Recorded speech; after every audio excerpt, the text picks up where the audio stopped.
So I feel for a lot of you, I see you have, your battle paint on, armor on, and especially I feel like you're about to head into something, and I keep seeing like quality control. Okay, so I feel like some of you are in a position where you come on the aftermath of something. So after a major catastrophe, a major situation happens, you either come in to clean up other people's mess, or you have to do some type of quality control associated with that mess. And I feel that you're doing God's work. You're doing things that people don't want to do. And I feel for some of you, it might be a physical thing, like it's something that is physically taxing. And then for others of you, I feel that it is a mental thing, like you could be a PR for like a public relations specialist for like a company that is not very ethical. And so you have to do the cleanup. You have to represent the company. You have to explain to the public why things happen the way that they did. And you have to fluff up the image. And I feel coming through for this month, you're confronted with a major dilemma. And I honestly feel that some of you are sick and tired of having to clean up after other people. Okay? And so moving forward, I feel that you have a major decision to decide on. And you can decide to continue where you are because there's a lot of stability involved and a lot of people depend on you. You're very good at what you do. And there's going to be, long-term career potential, like growth in that career track. And so if you keep as you've been doing, financially, it's very stable, and it's very good for security, which is something that you love. Okay, but on an emotional level, it might not it might not be good for you anymore. So you're not feeling it anymore.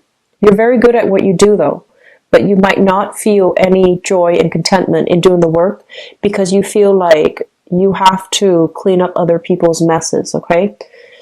And then the other option that you're choosing between, we have here the Lover. So another option is work that might not be financially stable from 1 month to the next, from 1 year to the next, but it's also spiritually enriching. It's spiritually ethical. It's spiritually in alignment with what you want. Okay, so you're deciding whether or not to take a pay cut in order to do something that you love.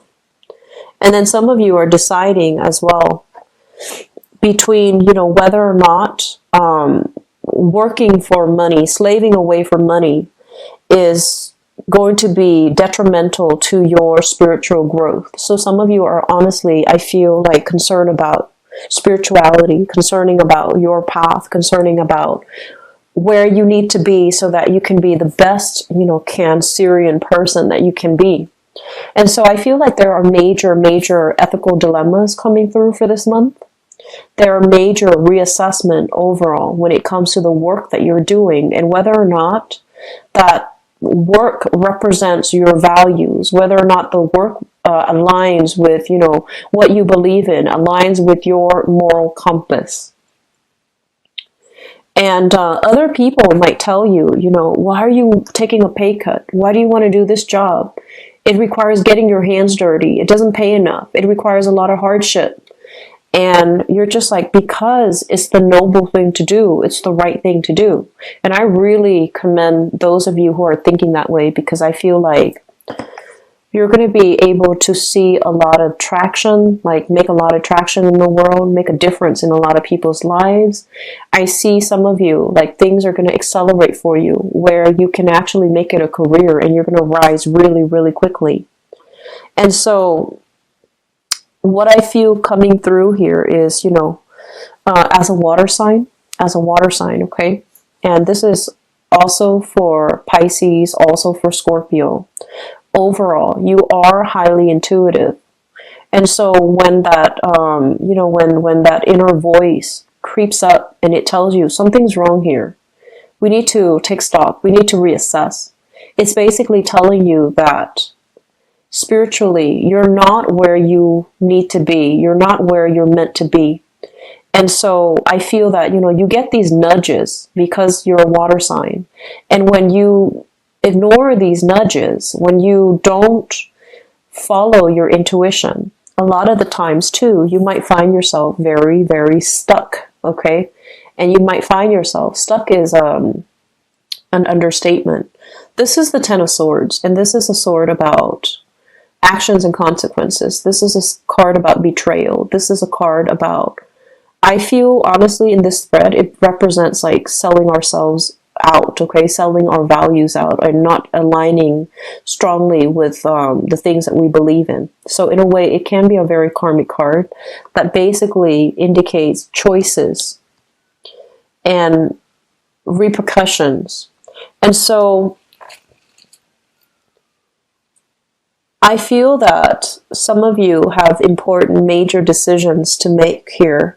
And I feel that you want to make the decision that really, speaks to you on the emotional, spiritual basis. Because as a water sign, you really can't deny that part of yourself. Okay? And the other thing I'm sensing here is this. So this is the card that represents you. Okay, so I basically split all the cards into the major. I selected the major arcana that represents each of the sign. So then I can shuffle it and figure out which sign I need to start these readings on so that it can provide you with guidance. And going back to the card that represents you. In life, overall, across the board, we're always going to be caught in dilemmas. Okay, do we do this? Do we do that? Do we try to do the right thing, or do we indulge a little bit? So there are always going to be these temptations. There are always going to be these dilemmas, right? But you want your heart and your mind to be in the same place. That's the only way you're going to be able to move forward, right? The Chariot requires both of these animals to work in concerted effort, okay? So think of it as your heart and your mind. Think of it as, the physical world and the spiritual world. You want both of these things to be aligned so that you can make the most progress forward. And so these things are not going to go away. Making this decision here doesn't mean that, everything's going to be all fine and dandy. These dilemmas might come up again. These temptations will come up again as well. But we want to do the honorable thing. We want to be like a major player, like a major arcana, rather than dabbling in, the minor arcana and thinking about short-term gains at the expense of long-term, success. Okay, so think long-term for this month. I guess that's the overriding message, okay? Okay. And then thinking about long-term, where you're headed and what you're hoping to achieve. Because I feel like some of you, I'm seeing like two sets of people. The first one is you're in a position of power, right? Like you might be like a financier. You might have a lot of people coming to you and telling you, do you want to get involved in this project? Or they're pitching an idea to you so that you can get involved with them. Okay. And then I see other groups of Cancerian people either going to a financial institution or a specific person like a financier or an authority figure and pitching something to them. And you're telling them like, hey, I need like this much, in money, or I need this much in investment. I need this much in startup capital in order for me to fund this project.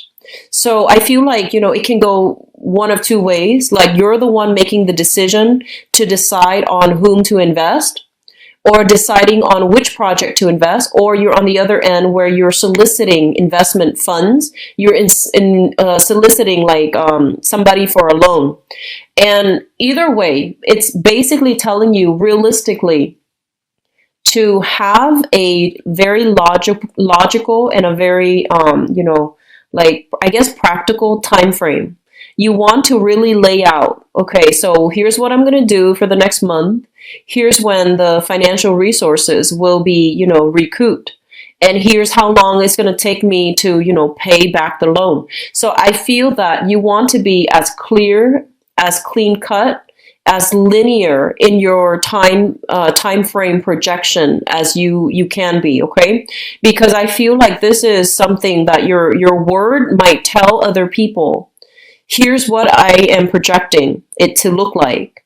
And if you're off the mark, it's not going to reflect well on your credibility in the future, right? So I feel that you have some heavy legwork that you need to do in terms of like setting out some solid time frame, either for work or time frame either for your own personal, whatever it is. Okay, so time frame for house repairs, time frame for getting things done. So you need to be as realistic as you can, and to err on the side of caution. So that means you might need to extend the time frame a little bit further.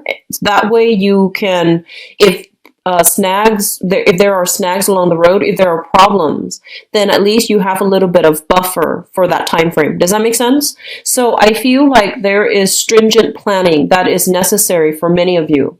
I feel like there's a job coming through for those of you who have been working. And I feel like you're dealing with an interviewer or a boss or a supervisor in the new job that is a little bit more, practical, cerebral, very, very like a stickler for rules. So I feel like the environment is very structured. You might say it's a little bit rigid, but I feel that it's a very functional, like a work environment where things are done very well. There's high productivity. So I feel that it's going to be different from wherever you were working before. If you had like a lot more creative, if they gave you a lot of creative allowances to do, whatever it is that you want, if no one is really watching over your back, if you can come and go as you want, if you have a lot of leeway in the previous work environment. The new work environment is very rigid. It seems to me like they recruited a bunch of new talent, and so they're changing things from the top down. And so I feel like there's a lot of room to grow in this new work environment. The starting out salary might be a little bit less than what you're used to, but I feel that this is a really good environment to be in, because whoever you're working with, as long as you do your job, this person is a stickler for rules. As long as you do your job, as long as you work hard, they will, they will advocate for you. Okay, so you're dealing with somebody who wants to reward people who work hard. So as long as you can do that, things will be good. So there's a really good connection here between you and whoever is interviewing you, or whoever is going to be your immediate supervisor in the new work environment. And so it's really important for you to emphasize your productivity, emphasize how you're able to streamline work processes, how you're able to enhance and increase efficiency, okay? And they're going to ask you follow-up questions. So, needless to say, don't fib on interviews, but I feel that emphasizing these things will make you a really standout candidate, okay?